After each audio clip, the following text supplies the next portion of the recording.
Hello my dear students, कैसे आप लोग? आशा करते हैं अच्छे होंगे, स्वस्थ होंगे। तो आज हम लोग पढ़ेंगे class 12th geography, chapter number 2, विश्व जनसंख्या वितरण घनत्व एवं वृद्धि। पाठ के जितने भी ल- लघुत्तरीय क्वेश्चन हैं, 1 से 10 तक का क्वेश्चन हमने रखा है। फिर बाकी जो क्वेश्चन होंगे वो अगले पार्ट में आ जाएगी। तो आप लोग क्या करेंगे, केवल मोबाइल को एकदम ध्यान से रोटेट करके रखिए और उसको सारी बातें को सुनिए। हम तो ऐसे समझाने का ही प्रयास करते हैं, फिर भी अगर जरूरत हो तो स्क्रीनशॉट लेते चलिएगा, ठीक है? चल, ज्यादा समय नहीं लेंगे, हम लोग चलते हैं। क्वेश्चन नंबर 1 क्या कहता है, सुनना मेरे भाई।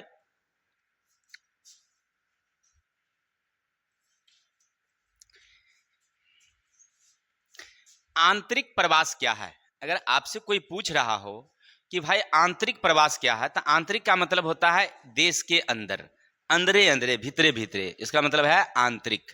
जैसे मान लीजिए एक अपनी भारत की ही संरचना लीजिए, इसमें बहुत सारे राज्य हैं, 28 राज्य। कितने राज्य हैं भाई? 28 राज्य और 8 केंद्र शासित प्रदेश। और इन्हीं राज्यों के बीच, पे अटेंशन, हाथ बंद रखिएगा, उसको बंद कर लीजिए।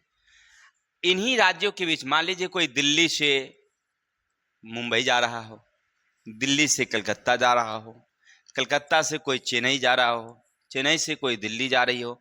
इस तरह से देश के भीतर में ही लोग एक नगर को छोड़कर या एक गांव को छोड़कर एक शहर में जा रहा हो, यानी देश के भीतर में ही अपना अगर शहर को, गांव को बदल करके अपनी आवास को छोड़कर दूसरे आवास में जा रहा है, तो इसे कहते हैं हम लोग आंतरिक प्रवास। आशा करते हैं समझ में आ गई होगी। आंतरिक का मतलब क्या? देश के भीतर का प्रवास, ठीक है। चलते हैं क्वेश्चन नंबर 2, सोपानी प्रवास किसे कहते हैं? देखिए, सोपानी प्रवास का मतलब क्या होता है मेरे भाई, समझना। आप सोपानी कृषि समझते होंगे, यहाँ सोपानी प्रवास आ गया है। सुनिएगा, हम लोग यहाँ गांव में जब अर्थव्यवस्था अच्छी नहीं होती है, तो हम लोग यहाँ से निकल कर कोई छोटे शहरों में जाकर के अपना व्यवसाय शुरू करते हैं।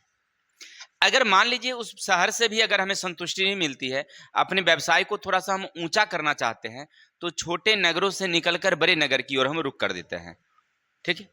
तो ये जो व्यवस्था ही, ये छोटे नगर से निकलकर अपने रोजगार व्यवसाय को ऊंचा करने के लिए हम बड़े नगर की ओर चले जाते हैं, ये व्यवस्था कहलाती है सोपानी प्रवास, ठीक है। आशा करते हैं समझ में आ गई होगी। फिर भी एक नजर समझ लीजिए, क्या लिखना?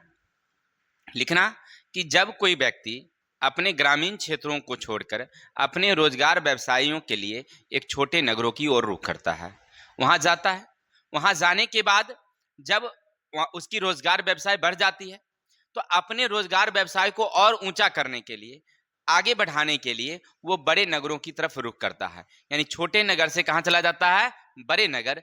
तो इस तरह के प्रवास को कहते हैं हम लोग सोपानी प्रवास। आशा करते हैं आपको क्वेश्चन नंबर 2 समझ में आया होगा। फिर भी स्क्रीनशॉट लेना चाहते हैं तो ले लीजिएगा। चलते हैं क्वेश्चन नंबर 3, सुनिएगा। अंतरराष्ट्रीय प्रवास क्या है?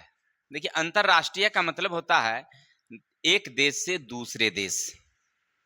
मान लीजिए आप अपने देश इंडिया में रह रहे हैं, ठीक, और इंडिया से, क्योंकि यहाँ एमबीबीएस की पढ़ाई बहुत महंगी है, तो यहाँ के बहुत सारे लोग एमबीबीएस की पढ़ाई करने के लिए जो सस्ते कंट्री है, जो कम फी में पढ़ाती है, लोग यहाँ से रुक कर जाते हैं उन देशों में और वहाँ पढ़ने के लिए गए।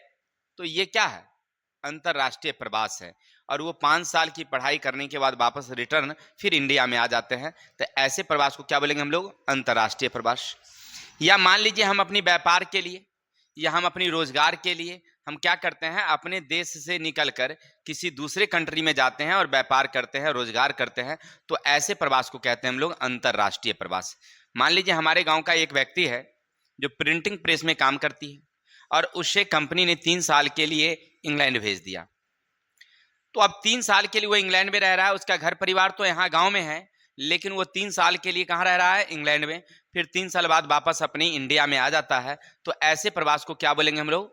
अंतरराष्ट्रीय प्रवास। अब समझ गए? मैंने एक देश को छोड़कर जब कोई व्यक्ति अपने रोजगार के लिए, अपनी नौकरी के लिए किसी दूसरे प्रदेश में चला जाता है, तो ऐसे प्रदेश मैंने दूसरे देश में चला जाता है, तो उसको कहते हैं हम लोग अंतरराष्ट्रीय प्रवास। एक आंकड़ा है मेरे भाई, ध्यान देना, एक आंकड़ा के अनुसार है 12 करोड़ आबादी अभी अंतर्राष्ट्रीय प्रवास पर है। 12 करोड़ आबादी कहाँ है? अंतर्राष्ट्रीय प्रवास पर है। ठीक है, तो आशा करते हैं हाँ लगभग 1.5 अरब शरणार्थी भी है, याद रखेंगे 1.5 अरब लोग शरणार्थी हैं जो अपने देश में नहीं है, दूसरे देश में अपनी आवास को ढूंढ रहे हैं। तो आपको आशा करते हैं कि 3 नंबर क्वेश्चन समझ में आ गया होगा। तो चलते हैं क्वेश्चन नंबर 4। जनसांख्यिकीय संक्रमण मॉडल क्या है? सुनना, जनसांख्यिकीय संक्रमण मॉडल। अब गौर करिए कि देखिएगा कि पूरे विकसित देशों की संख्या अगर लिया जाए, जो विकसित देश हैं, विकसित देश में आ जाते हैं, जैसे आप ले लेंगे जापान, दूसरा ले लीजिए इंग्लैंड, फ्रांस, अमेरिका, ये सब विकसित देश है, यानी जहाँ का रहन सहन काफ़ी ऊंचा है, वहाँ के लोगों की प्रति व्यक्ति बहुत आय ज़्यादा है, तो इसको कहते हैं हम लोग विकसित देश। कुछ देश ऐसे हैं जो विकासशील है, पहले की अपेक्षा उनमें वृद्धि हो रही है, विकास कर रही है, जैसे हमारा इंडिया विकासशील देश, जैसे चीन विकासशील देश है, यानी इसका विकास पहले नहीं था, अब धीरे धीरे उठा है, लोगों के रहन सहन का स्तर उठा है। पहले के हम लोग बहुत गरीब होते थे, कपड़ा नहीं मिलता था, सही से भोजन नहीं मिलता था, अब हर लोगों को 10 कपड़े हैं, भरपेट भोजन अच्छी तरह से मिल पाता है, हर तरह की खाना उनको मिलता है। तो ये क्या है, रहन सहन में सुधार हुआ है, हर लोगों की गाड़ियाँ उपलब्ध है, आवास अच्छी है, तो ये सब क्या है, रहन सहन में हम लोग विकास कर रहे हैं। पहले से क्या कर रहे हैं, आज से 10 साल पहले और आज की बात अगर देखिएगा तो विकास, यानी हम सब क्या हो गए, विकासशील देश, और इंग्लैंड, अमेरिका, ये सब क्या है, विकसित देश है। हमको ये नहीं पढ़ना था जनसांख्यिकीय मॉडल। तो जनसांख्यिकीय मॉडल का मतलब हुआ कि जो विकसित देश है वहाँ जनसंख्या वृद्धि दर बहुत कम है, लेकिन जो विकासशील देश है वहाँ जनसंख्या वृद्धि दर क्या है, ज्यादा है। इसी को कहते हैं हम लोग जनसांख्यिकी मॉडल, याद रखेंगे। जो विकसित देश है वहां पर जनसंख्या वृद्धि दर कम है, वहां जनसंख्या बहुत कम जन्म लेती है, लेकिन जो विकासशील देश है उनमें जनसंख्या की वृद्धि दर बहुत ही ज्यादा है, तो इसको कहते हैं हम लोग जनसांख्यिकी मॉडल। ठीक है, आशा करते हैं आपको क्वेश्चन नंबर 5 समझ में नहीं सॉरी 4 समझ में आया होगा। चलते हैं क्वेश्चन नंबर 5 की तरफ। 5 क्वेश्चन देखिएगा, जनसंख्या में कमी चिंता का विषय क्यों है? देखिए, जनसंख्या बढ़ना भी एक चिंता का विषय है, फिर जनसंख्या में कमी भी चिंता का विषय है। भाई ऐसा क्यों? देखिए, किसी भी देश में जो जनसंख्या है वह वहां का बहुत बड़ा बाजार है। संसाधन का निर्माण करता और संसाधन का उपयोग करता दोनों जनसंख्या है। अगर जनसंख्या कमने लगे तो वहां के संसाधन का मूल्य कम हो जाता है, क्योंकि संसाधन का उपयोग करता है नहीं, तो उसका मूल्य क्या हो जाएगी, डाउन हो जाएगी। ऐसी स्थिति में एक चिंता का विषय बन जाता है। ठीक है, अब जनसंख्या कमना चिंता का विषय क्यों है, समझ गए ना? इसलिए क्योंकि जनसंख्या जो होती है वो बहुत बड़ी बाजार होती है। जहां ज्यादा जनसंख्या वहां कुछ भी आप ले जाइए, चाट पोच के खा जाएगा तुरंत, कहने का मतलब तुरंत बिक जाता है। अब भारत हमारा बहुत बड़ा जनसंख्या है वाला, यहाँ बहुत बड़ी बाजार है, तो जितने संसाधन है उनके निर्माण करता, उपयोग करता सब कौन, जनता। अगर मान लीजिए मानव की संख्या अगर कमने लगे तो जो हमारी उपयोगी चीजें हैं उसकी मूल्य अपने आप क्या हो जाएगी, गिरावट आ जाएगी, और मूल्य गिरना ये क्या है, हमारी चिंता का विषय है। ठीक है, आशा करते हैं आपको समझ में आया होगा कि जनसंख्या कमना क्यों चिंता का विषय है, क्योंकि जैसे जनसंख्या कमेगी सबका मूल्य क्या हो जाएगी, कम हो जाएगी। ठीक है, चलते हैं आगे। क्वेश्चन नंबर 6 देखना मेरे भाई, क्या कहता है,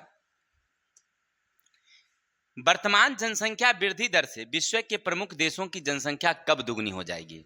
देखिए, हर देशों में अलग अलग जनसंख्या वृद्धि दर है। अब वर्ल्ड मैप लीजिए, वर्ल्ड मैप में आप देखिए तो कुछ ऐसे देश हैं जहां आबादी बहुत ज्यादा वृद्धि हो रही है, जिसमें एक चीन है, भारत है, बांग्लादेश, पाकिस्तान, इंडोनेशिया, जापान, संयुक्त राज्य अमेरिका। इन सब की वृद्धि दर बहुत ज्यादा है। कुछ ऐसे देश हैं जहां मध्यम जनसंख्या है, जिसमें स्वीडन है, नॉर्वे है, यूनाइटेड किंगडम है, फ्रांस है, ये सब की मीडियम है, बीच बीच वाला है। लेकिन विषुवतीय रेखा क्षेत्र पर चले जाइए आप, ध्रुवीय प्रदेश में चले जाइए, जनसंख्या वृद्धि दर कम है। अब देखिए, जब जहां कम है वृद्धि दर तो वहां तो आपको दोगुना होने में बहुत समय लगेगा ना, और जहां पर ज्यादा जनसंख्या डेवलप कर रही है, जल्दी जल्दी बढ़ रही है, तो वहां पर तो जल्दी दुगुना हो जाएगी। अब जैसे देखिए, एक उदाहरण के तौर पर आपको समझाते हैं। मान लीजिए अपनी इंडिया, अपनी भारत की बात अगर कर लें, तो भारत की वर्तमान आबादी मान लीजिए 1.5 अरब है। कितना हमारी? 1.5 अरब। और हमारी वृद्धि दर 4% ही हो, 4% ही है, यानी 100 में 4 व्यक्ति जन्म लेते हैं और 1.5 अरब हमारी आबादी है। तो 1.5 अरब का मतलब हुआ इकाई, दहाई, सैकड़ा, हजार, 10,000, लाख, 10 लाख, करोड़, इकाई, दहाई, सैकड़ा, हजार, 10,000, लाख, 10 लाख, करोड़, 10 करोड़, अरब, 10 अरब, यानी लगभग, ठीक है, इतना हमारी आबादी है मान लीजिए। और इसका 4% अगर निकालिए, 4%, तो एक साल में तो इतना जनसंख्या बढ़ी जाएगी, 15 चौके 60, 60 लाख जनसंख्या। तो 1.5 अरब पुरने में उसको कितना लगेगा? बहुत ज्यादा कम समय लगेगा। 15 से 16 वर्षों में वह अपनी आबादी को दुगुना कर लेगी। लेकिन जहां आबादी मान लीजिए 3% बढ़ रही हो, जहां आबादी 2% बढ़ रही हो, तो उसको ज्यादा समय लगेगा। ठीक है, तो एक आंकड़ा आपको प्रस्तुत करने के लिए कहता है, तो आप अपने हिसाब से लिखेंगे। कैसे लिखेगा? लिखेगा कुछ ऐसे देश हैं जहां जनसंख्या वृद्धि दर बहुत ज्यादा है, तो ऐसे देशों में अपनी आबादी को दुगुना करने में उसे बहुत कम समय लगेगा। लेकिन कुछ ऐसे देश हैं जहां जनसंख्या वृद्धि दर बहुत कम है, एकदम धीरे धीरे उसकी जनसंख्या बढ़ रही है, तो उसको अपनी आबादी को दुगुना करने में बहुत ज्यादा समय लगेगा। जैसे मान लीजिए अगर किसी देश की जनसंख्या 4% वृद्धि दर हो, तो वह अपने 16 से लेकर के 24 वर्षों के भीतर, यानी 20 वर्ष के भीतर अपनी आबादी को दुगुना कर लेगी। लेकिन जहां जहां की आबादी 2% के हिसाब से अगर बढ़ रही हो, तो वहां पर उसको अपनी आबादी को पूरा करने में लगभग 24 से 30 वर्ष लग जाएगी। ठीक है, यानी जो आबादी है दुगुना करने में उसको कितना वर्ष लग जाएंगे? 24 से 30 वर्ष। हर जगह की अपनी अपनी आबादी का दर है, उस हिसाब से बढ़ता है। ठीक है, आशा करते हैं आपको क्वेश्चन समझ में आया होगा। चलते हैं क्वेश्चन नंबर आगे, सुनिएगा ना, इधर सुनिएगा तो अच्छा रहेगा।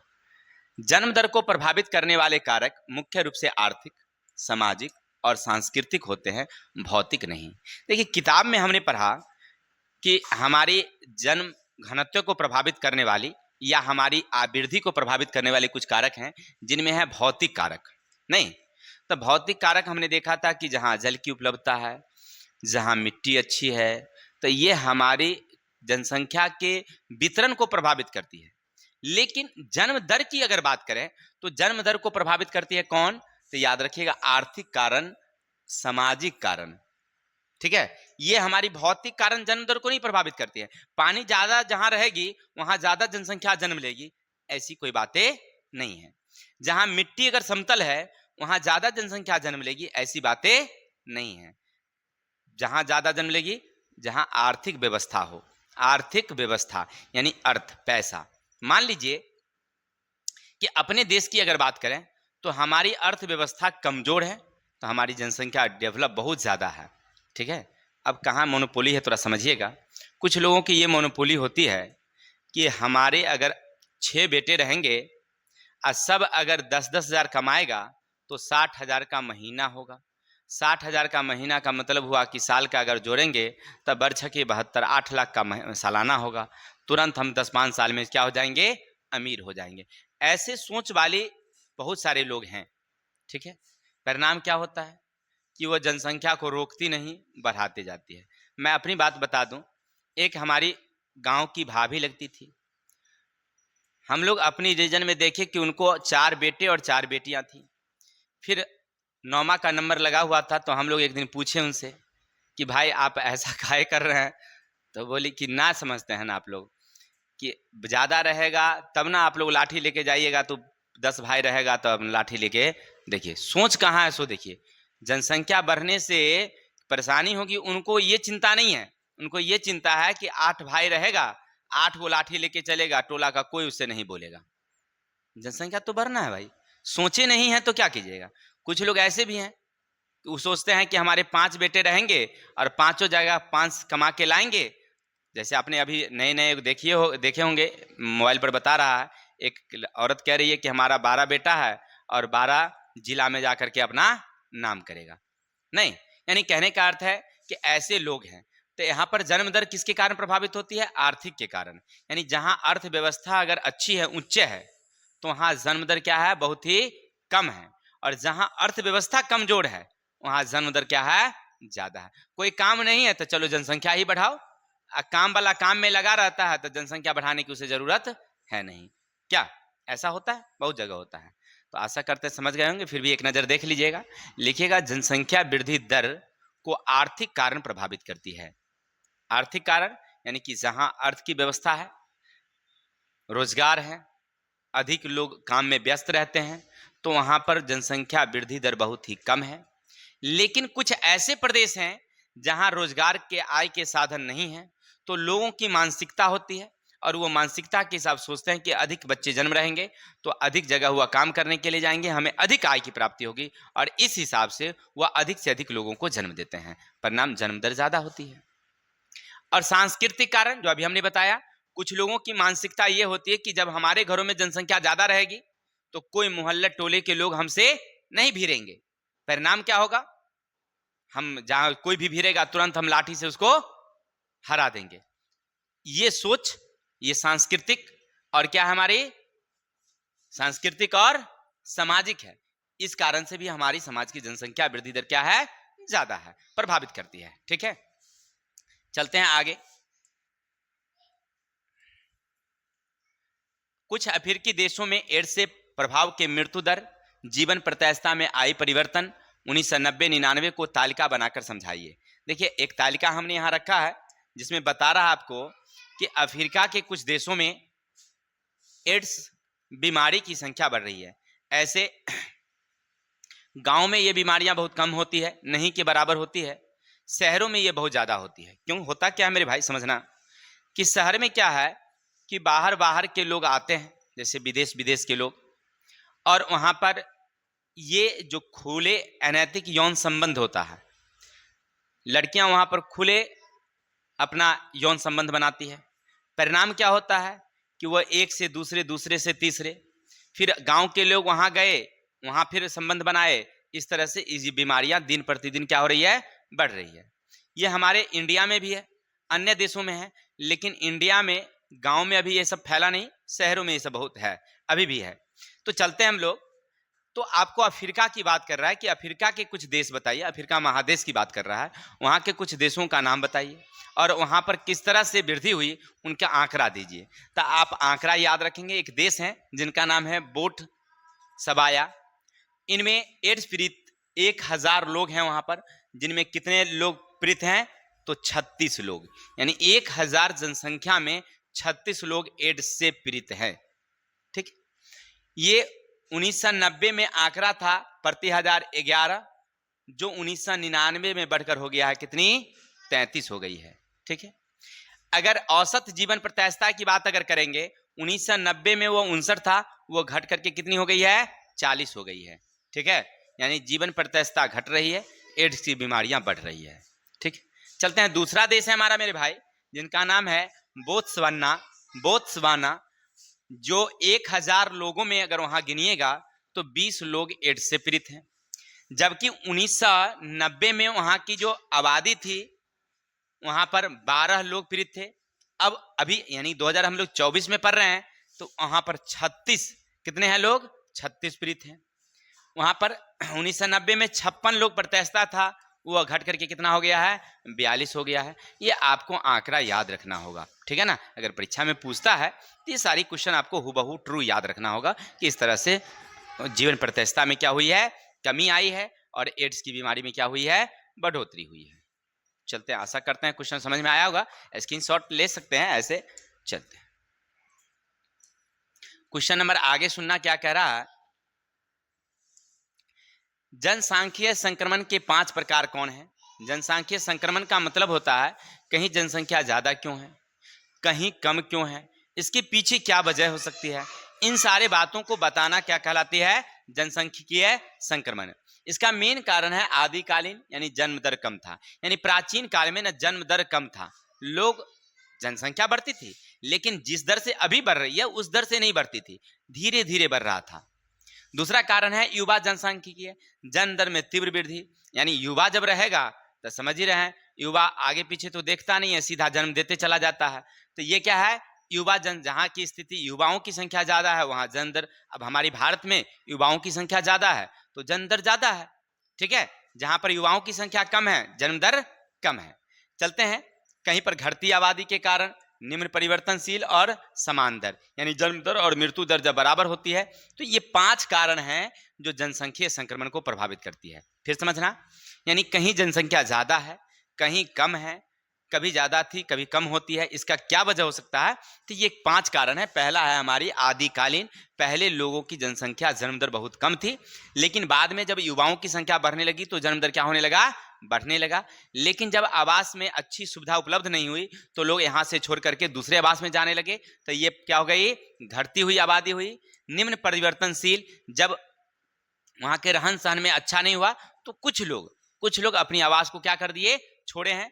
और यहाँ पर क्या है, समान दर, यानी कि जन्म दर और मृत्यु दर लगभग बराबर होती है तो उसको कहते हैं हम लोग, ठीक है। चलते हैं क्वेश्चन नंबर आगे, उच्च जनसंख्या घनत्व वाले देश कौन कौन से हैं। अब आपसे पूछ रहा है कि वर्ल्ड मैप को देखिए, वर्ल्ड मैप देखने के बाद आप ये बताइए कि कहाँ कहाँ जनसंख्या सबसे ज्यादा है, ठीक है, कौन कौन प्रदेश में। तो याद रखेंगे जनसंख्या को सबसे ज्यादा है कहाँ मेरे भाई, तो सबसे पहला हमारा है दक्षिणी पूर्वी एशिया। दक्षिणी पूर्वी एशिया में कौन कौन देश आते हैं, तो चीन, भारत, पाकिस्तान, बांग्लादेश, जो ये सब देश है ना वो दक्षिण क्या है, दक्षिणी और पूर्वी एशिया में आती है। तो इन सारे देशों में जनसंख्या ज्यादा है। दूसरा है पश्चिमी यूरोप, जिनमें फ्रांस है, जर्मनी है, नीदरलैंड है, यूनाइटेड किंगडम है, वहां भी जनसंख्या बहुत ज्यादा है। और तीसरा है उत्तरी अमेरिका का पूर्वी तट, उत्तरी अमेरिका का पूर्वी तट, ये भी जनसंख्या अधिक घनत्व वाला, ठीक है। तो जनसंख्या घनत्व कहाँ कहाँ, तो दक्षिणी पूर्व एशिया, उत्तरी अमेरिका और साथ ही साथ पश्चिमी यूरोप। आशा करते हैं 10 क्वेश्चन आपको समझ में आया होगा। हमने 1 से 10 तक का ही एक मतलब रखा है ताकि हल्का हल्का छोटा छोटा वीडियो रहेगा, आपको समझ में आइए। फिर हम लोग जो बाकी क्वेश्चन है वो नेक्स्ट लेकर के आएंगे। तब तक के लिए जय हिंद, जय भारत। कल मिलते हैं अगले वीडियो के साथ।